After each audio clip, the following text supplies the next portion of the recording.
Arẹmọ Ọba tí àwọn ajínigbé-agbébọn jí gbé nípínlẹ̀ Kwara rí ìtúsílẹ̀ òmìnira gbà lẹ́yìn tí wọ́n san ogún mílíọ̀nù náírà 20 million naira nígbà tí àwọn ajínigbé ń béèrè fún mílíọ̀nù mẹ́ẹ̀ẹ́dógún náírà 15 million naira fún ìtúsílẹ̀ ọba àtàwọn míì tó wà nígbèkùn wọn. Èmi ló yẹ nípò aṣáájú kọ́ lọ́rọ̀ tó ṣe kókó lásìkò yìí o. Ńṣe ni kẹ́ ẹ gbájúmọ́ ètò ààbò ilẹ̀ Yorùbá. Sunday Igboho ló pàrọwà bẹ́ẹ̀ sáwọn ọba ilẹ̀ Yorùbá.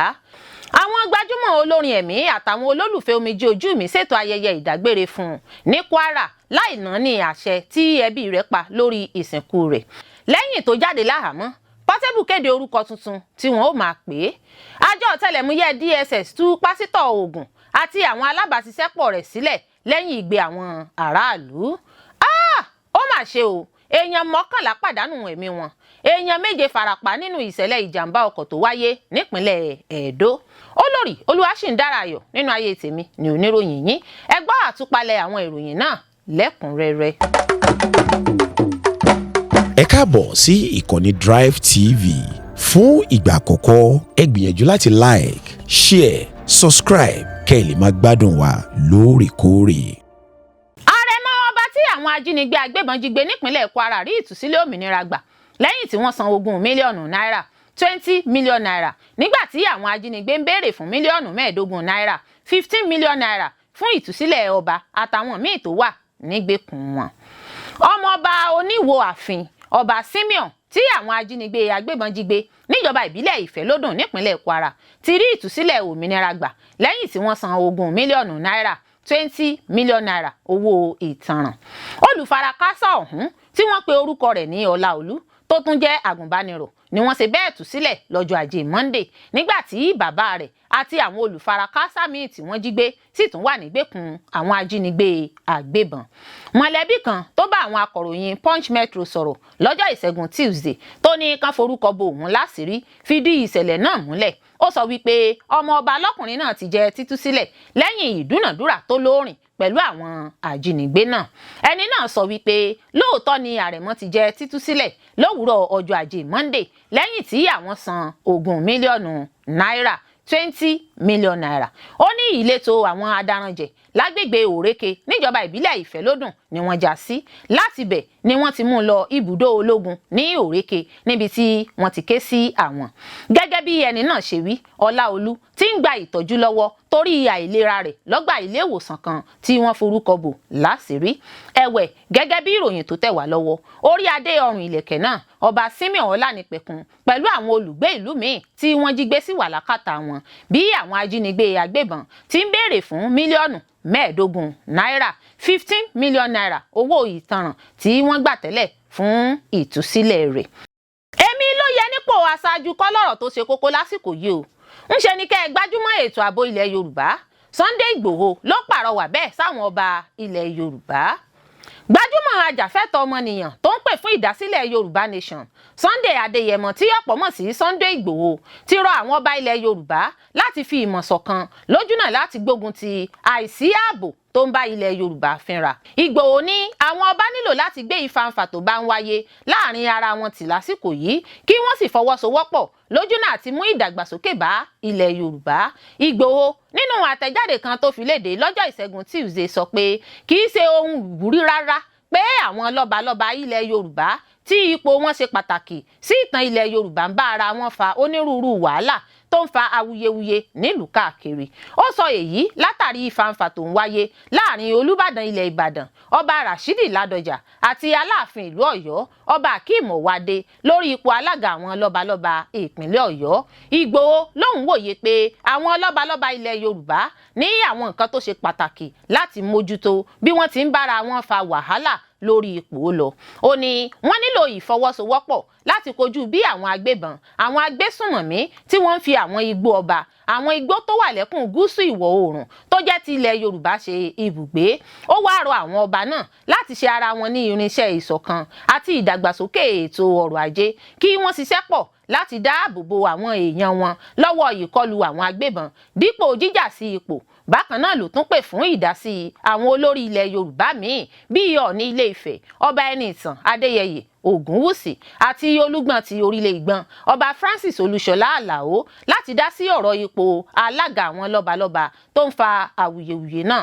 Ó ní kí ló dé táwọn ọba wa ń gbájúmọ́ ọ̀rọ̀ ipò nígbà tí àwọn agbébọn agbésùnmọ̀mí àtàwọn ọ̀daràn míì ti gba gbogbo igbó tó wà ní gúúsù ìwọ̀ oòrùn. Ó ní tí a bá kíyèsí ìpànìyàn tó wáyé nínú igbó ọba ní Old Ọ̀yọ́ National Park àti àwọn apá ibìkan ní ìpínlẹ̀ Ọ̀yọ́ ó tó àpérò fún àwọn ọba.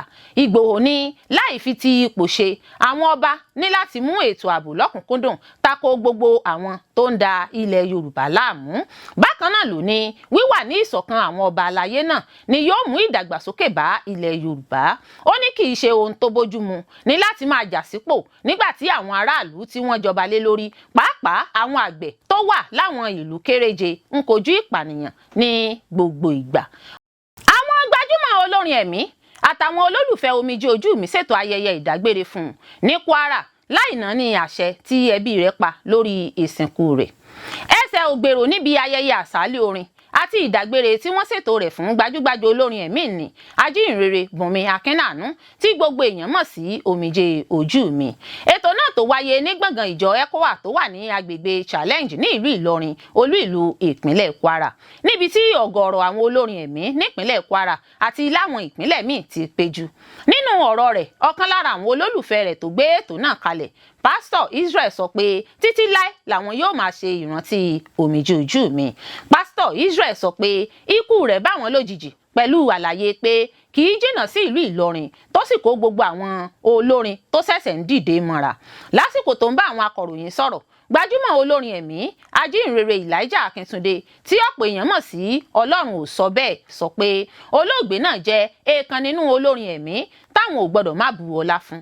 Ó fi kún pé ikú rẹ̀ bà òun lọ́kàn jẹ́ púpọ̀ pẹ̀lú àlàyé pé olóògbé náà jẹ́ ẹlẹ́mìí ìrẹ̀lẹ̀ nígbà tó wà láyé tó sì máa ń gbàdúrà gidigidi.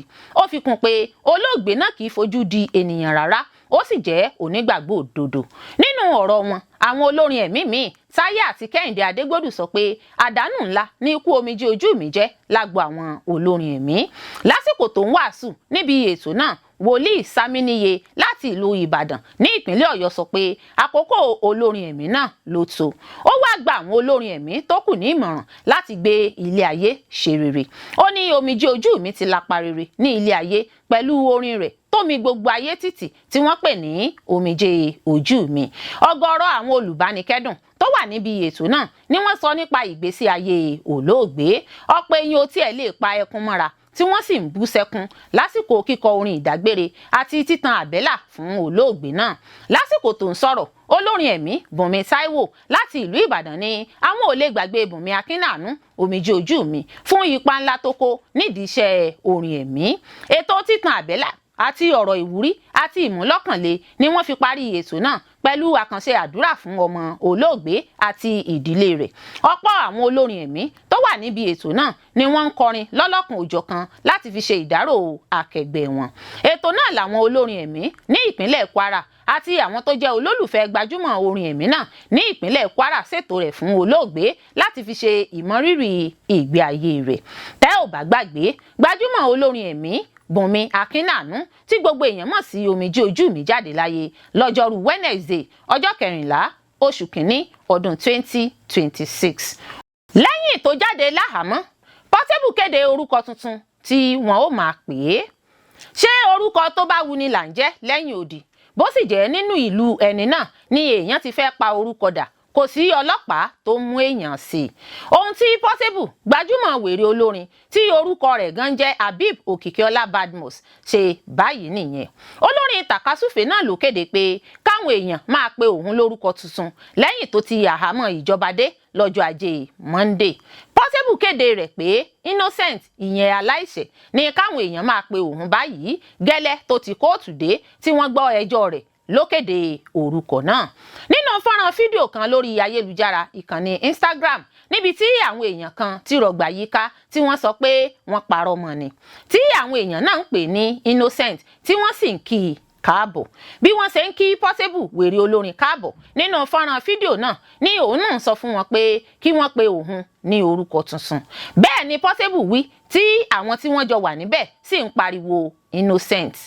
Gẹ́gẹ́ bó ṣe wí, Pọ́síbù ni òun yóò sọ orúkọ náà di orin tí ayé yóò gbọ́. Tí a ò bá gbàgbé, ọ̀pọ̀ ìgbà tí ìdààmú àdúgbò bó ṣe tún máa ń pe ara rẹ̀ bá dé láti àtìmọ́lé tàbí kóòtù ló máa ń sọ di orin. Ìgbà tí wọ́n gbé lọ sí ọgbà ẹ̀wọ̀n Ìlaró tó kù díẹ̀ kí wọ́n jù sẹ́wọ̀n, ṣùgbọ́n torí béèlì rẹ̀ ṣe ló sọ di orin nígbà tó dé tó kọ lórin nígbà náà pé dem carry me go prison, mi ò gbaṣọ, ẹ jáwọ́ lọ́rọ̀ mi, I'm not a criminal. Nínú orin náà ló ti ní òun dé ọgbà ẹ̀wọ̀n lóòótọ́ bíi àṣẹ kóòtù, àmọ́ òun kò wọṣọ ẹ̀wọ̀n, òun kì í ṣe ọ̀daràn. Ọjọ́ Ajé Monday ni kóòtù tún fi àyè béèlì sílẹ̀ fún lẹ́yìn ẹ̀sùn oníkókó 9 tó ní í ṣe pẹ̀lú ìfìyàjẹni lọ́nà àìtọ́ àti olè jíjà, tí wọ́n sì tún ní yóò fojú ba kóòtù lọ́jọ́ kejì oṣù kejì ọdún 2026 tí adájọ́ OA Ṣódùnkẹ́ sún ìgbẹ́jọ́ rẹ̀ sí. Àjọ Otẹlẹmuyẹ DSS tú Pásítọ Ogun àti àwọn alabaṣiṣẹpọ rẹ̀ sílẹ̀ lẹ́yìn igbe àwọn aráàlú. Ikọ̀ Ọ̀tẹlẹ̀múyẹ́ DSS ti ṣe bẹ́ẹ̀ tú pásítọ̀ kan tó fìdí kalẹ̀ sí ìpínlẹ̀ Ògùn, Káyọ̀dé Ọláwọyè, pẹ̀lú àwọn alábàáṣiṣẹ́pọ̀ rẹ̀ méjì tí wọ́n fi sáhàámọ́ lọ́jọ́ Ajé Monday sílẹ̀ lẹ́yìn igbe àwọn aráàlú. Ọláwọyè ló ń ké tantantan lórí ìtàkùn ayélujára lẹ́yìn tó sọ àwọn ipò tí kò dára tí àwọn ojú ọ̀nà kan wà nípínlẹ̀ Ògùn, èyí tó dé sétígbọ̀ ìjọba ìpínlẹ̀ Ògùn. Mọ̀lẹ́bí kan tó súnmọ́ Ọláwọyè ló fìdí ìtúsílẹ̀ rẹ̀ múlẹ̀ nínú ìfọ̀rọ̀wérọ̀ kan lórí fóònù ìbánisọ̀rọ̀ pẹ̀lú ìkànnì Punch Metro lọ́jọ́ Ìṣẹ́gun Tuesday. Nínú ìfọ̀rọ̀wánilẹ́nuwò pẹ̀lú àwọn akọ̀ròyìn tí wọ́n ṣe ṣáájú, mọ̀lẹ́bí Ọláwọyè ti kọminú lórí ìfisáhàmọ́ rẹ̀ lẹ́yìn tí àjọ Otẹlẹmuyẹ DSS ránṣẹ́ pé ẹni tó ń bá àwọn akọ̀ròyìn sọ̀rọ̀ lọ́jọ́ Ìṣẹ́gun Tuesday, ìyàwó Ọláwọyè Ṣọlá Ọláwọyè sọ wípé ọkọ òun gba ìpè látọ̀dọ̀ àjọ Otẹlẹmuyẹ DSS ní ìrọ̀lẹ́ ọjọ́ Àìkú Sunday tí wọ́n sì ní kó yọjú sí ọ́fíìsì àwọn nípínlẹ̀ Ògùn ní déédéé aago 2 ọ̀sán lọ́jọ́ Ajé Monday ọjọ́ 19 oṣù kìíní ọdún 2026. Gẹ́gẹ́ bó ṣe wí, àwọn òṣìṣẹ́ àjọ náà ṣàpèjúwe ìfìwéránṣẹ́ pè ọ̀hún gẹ́gẹ́ bí àbẹ̀wò ìfọ̀rọ̀wánilẹ́nuwò ọ̀rẹ́ sọ̀rẹ́. Wọ́n fi dá a lójú pé kò sí láburú. Ó sọ pé Ọláwọyè gúnlẹ̀ sí ọ́fíìsì àjọ DSS ní déédéé aago 1:30 ọ̀sán lọ́jọ́ Ajé Monday, ṣùgbọ́n tí ìfọ̀rọ̀wánilẹ́nuwò náà wáyé láìsí àwọn mọ̀lẹ́bí rẹ̀ ní sàkání rẹ̀. Ó fi kún pé ọ̀pọ̀ ìgbésẹ̀ ìgbìyànjú láti kàn sí ló já sí pàbó. Ó ní àwọn alábàáṣiṣẹ́pọ̀ rẹ̀ méjì, Benjamin Ọlálẹ́yẹ àti Joshua tó kọ̀wọ̀rín pẹ̀lú rẹ̀ lọ sí ọ́fíìsì àjọ DSS jẹ́ fífi sáhàámọ́. Bákan náà, ìyàwó náà ní òun kò láǹfààní láti bá ọkọ òun sọ̀rọ̀ pọ̀ látìgbà tó ti wọ ọ́fíìsì àjọ DSS. Ó ní òun ò mọ ipò tí ọkọ òun wà, bóyá ló ti jẹun tàbí mu omi. Ó ní bákan náà ni wọ́n tún gba ẹ̀rọ fóònù ìbánisọ̀rọ̀ àwọn èèyàn tó kọ̀wọ̀rín pẹ̀lú ọkọ òun, àwọn kò sì gbọ́ nǹkan kan látọ̀dọ̀ wọn. Ṣọlá sọ wípé nígbà tóun wà lọ́fíìsì àjọ DSS láti béèrè àlàáfíà ọkọ òun, ó ní àwọn òṣìṣẹ́ àjọ náà sọ fún òun pé kóun kúrò kí òun padà wá pẹ̀lú ìdánilójú pé wọn yóò yọ̀ǹda rẹ̀ lẹ́yìn tí wọ́n bá fọ̀rọ̀ wá lẹ́nu wò tán. Ó fi kún pé òun dúró títí di alẹ́ ọjọ́ Ajé Monday mọ́ òwúrọ̀ ọjọ́ Ìṣẹ́gun Tuesday láì gba ìròyìn kankan nípa ipò tó wà. Ó fi kún pé ìdádúró sáhàámọ́ ọ̀hún lè jẹ́ ìtẹ̀síwájú ìjìjàgbara rẹ̀ fún ìmúgbòòrò ojú ọ̀nà láàrin ìlú jákèjádò ìpínlẹ̀ náà. Ó tẹ̀síwájú wípé ọkùnrin yìí ló ń jà fún ìṣèjọba ìbílẹ̀. Ó ní kì í ṣe ọ̀daràn o, kò bá gómìnà jà tàbí bú gómìnà, kì í ṣe alátakò òṣèlú, àlàáfíà tàbí ìfẹ̀hónúhàn. Ó ní ohun tó ń sọ ni pé kí gómìnà àwọn mú ìlérí ìpolongo òṣèlú wọn ṣẹ. Ó ní òun ò mọ ìgbà tí wọ́n sọ èèyàn tó ń pè fún ìdàgbàsókè ìlú tó ń jà fún ẹ̀tọ́ ẹni di ọ̀daràn nípínlẹ̀ Ògùn. Ó ní àwọn agbébọn ṣe bó ṣe wù wọ́n lórí ìtàkùn ayélujára àti níbi gbogbo, ṣùgbọ́n àjọ DSS ò mú ẹnikẹ́ni nínú àwọn agbébọn náà sáhàámọ́. Ìyàwó náà ló ké gbàjarè síta fún ìrànlọ́wọ́ gbogbo ọmọ Nàìjíríà. Mọ̀lẹ́bí míì tóun náà sọ̀rọ̀ tó ní kán forúkọ bo òun láṣìírí ṣàlàyé wípé ẹ̀ẹ̀mejì ọ̀tọ̀ọ̀tọ̀ ni wọ́n ti ránṣẹ́ pé Ọláwọyè sẹ́yìn tó sì máa ń jẹ́ ìpè wọn. Mọ̀lẹ́bí náà sọ wípé èyí ni ìgbà kẹta tí àjọ Otẹlẹmuyẹ DSS yóò ránṣẹ́ pé Ọláwọyè. ó fi kún pé lákòókò àbẹ̀wò rẹ̀ tẹ́lẹ̀ náà níṣe ni wọ́n tàkòtò ìbéèrè sí nípa bó ṣe ń sọ̀rọ̀ sókè nípa àwọn ipò tí àwọn ojú ọ̀nà wà nípínlẹ̀ Ògùn. Ó ní àwọn àjọ DSS béèrè lọ́wọ́ rẹ̀ bóyá àwọn kan ló ń ṣe onígbọ̀wọ́ fún ìpolongo àwọn ọ̀nà tí kò dára nípínlẹ̀ náà. Ẹ̀sùn tí Ọláwọyè dànù bíi omi ìsanwó. Ó dúró lórí ẹsẹ̀ rẹ̀ wípé kò sí ẹnìkankan tó ń ṣe onígbọ̀wọ́ fún òun. Ó ní wọ́n bi Ọláwọyè léèrè ẹni tó ń so nígbọ̀wọ́ fún un láti máa ṣàfihàn àwọn ọ̀nà tó bàjẹ́ tí gómìnà Dàpọ̀ kò ṣe àtúnṣe rẹ̀. Ó ní níṣe ló dá wọn lóhùn pé kò sí ẹnìkankan tó ń so nígbọ̀wọ́ fún òun. Ó ní Ọlọ́run ló darí òun láti sọ̀rọ̀ sókè nípa àwọn ojú ọ̀nà tí kò dára kí gómìnà lè ṣe àtúnṣe wọn. Àwọn tó ń kọ̀yà sí ìdádúró pásítọ̀ làhámọ àjọ DSS, àjọ tó jà fún òmìnira ẹ̀tọ́ ẹni lágbàáyé nílẹ̀ wa Nàìjíríà, bu ẹnu àtẹ́lu ìfi pásítọ̀ sáhàmọ́ nínú àtẹ̀jáde tó jẹ́ gbígbé jáde síta lọ́jọ́ Ìṣẹ́gun Tuesday. Àwọn ẹgbẹ́ ajàfẹ́tọ̀ọ́ ọmọnìyàn ṣàpèjúwe ìfi pásítọ̀ sáhàmọ́ náà gẹ́gẹ́ bí aláìbófinmu àti títẹ̀ ẹ̀tọ́ ọmọnìyàn lójúmọ́lẹ̀. Wàyí o, gbogbo ìgbìyànjú àwọn akọ̀ròyìn láti gbọ́ látẹnu olùdarí àgbà fàjọ DSS nípínlẹ̀ Ògùn Peter Afunaya àti olùbádámọ̀ràn pàtàkì sí gómìnà lórí ìròyìn àti ọgbọ́n ìlànà à ń tẹ̀lé Káyọ̀dé Akínmádé ló já sí pàbó títí di ìgbà tí à ń kó ìròyìn yìí jọ. Ó mà ṣe o, èèyàn 11 pàdánù ẹ̀mí wọn, èèyàn 7 farapa nínú ìṣẹ̀lẹ̀ ìjàmbá ọkọ̀ tó wáyé nípínlẹ̀ Ẹdó. Àfi kélédù ọba sá máa fi sọ rẹ̀ sọ wá. Èèyàn 11 pàdánù ẹ̀mí wọn nígbà tí àwọn èèyàn 7 míì sì farapa yánnayànna nínú ìṣẹ̀lẹ̀ ìjàmbá tó wáyé lójú ọ̀nà márosẹ̀ Benin Asaba níjọba ìbílẹ̀ Ìpobà Okaha nípínlẹ̀ Ẹdó. Iléeṣẹ́ àjọ ẹ̀ṣọ́ ojú pópó FRSC ìpínlẹ̀ Ẹdó ló ṣe bẹ́ẹ̀ fìdí ikú àwọn olùfarakásá náà múlẹ̀ lọ́jọ́ Ìṣẹ́gun Tuesday. Ọ̀gá àgbà àjọ ẹ̀ṣọ́ ojú pópó nípínlẹ̀ náà Siri Matthew, ẹni tó fìdí ìṣẹ̀lẹ̀ náà múlẹ̀, sọ wípé ipa ìjàmbá náà èyí tó wáyé lọ́jọ́ Àbámẹ́ta Sátidé mú èèyàn míì náà farapa bákan náà. Matthew ní èèyàn 11 ló jọlọ́run nípè lọ́jọ́ Àbámẹ́ta Sátidé nínú ìjàmbá ojú pópó tó wáyé náà lójú ọ̀nà márosẹ̀ Benin Asaba nípínlẹ̀ Ẹdó. Ìwádìí fi hàn pé ọkọ̀ bọ́ọ̀sì èrò 18 kan ọ̀hún ló mórí lé Èkó tó sì gbìyànjú láti fẹ́ ṣáájú ọkọ̀ mìíràn lákòókò náà ló lọ́ọ́ forí sọ ọkọ̀ tó ń bọ̀ níwájú. Ojú ẹsẹ̀ ní àwọn òṣìṣẹ́ adóòlẹ̀mí gúnlẹ̀ sí agbègbè ibi tí ìṣẹ̀lẹ̀ náà ti wáyé tí wọ́n sì gbé àwọn olùfarakásá lọ gba ilé ìwòsàn tó súnmọ́ ìtòsí agbègbè náà fún ìtọ́jú. Ó fi kún pé òkú àwọn olóògbé náà ti jẹ́ sísàwárí, ó sì ti jẹ́ gbígbé lọ sílé ìgbókùpamọ́sí.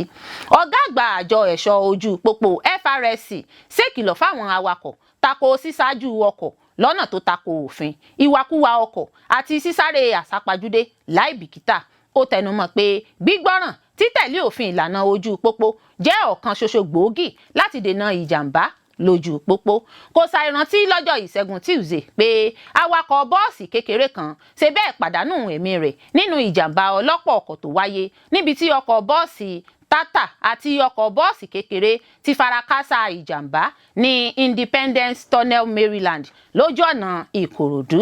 Àjọ tó ń rí sí àbójútó ojú pópó nípínlẹ̀ Èkó, Lagos State Traffic Management Authority, náà fìdí ìṣẹ̀lẹ̀ ọ̀hún múlẹ̀ lójú òpó ayélujára Twitter lọ́jọ́ Ìṣẹ́gun Tuesday. A ò ní bá wọn rìn lọ́jọ́ tẹ́bi ń pa ọ̀nà láṣẹ Elédùà. Olórí Olúwaṣìndárayọ̀ nínú ayé tèmi ni oníròyìn yín. Ẹ ṣé púpọ̀ fún gbígbọ́ àti wíwò tí ẹ̀ ń wò wá. Ojú tí ẹ̀ fi ń wò wá kò ní fọ́, etí tí ẹ̀ fi ń gbọ́ wá kò ní di. Láṣẹ Adẹ́dàá yóò sì dára fún yín.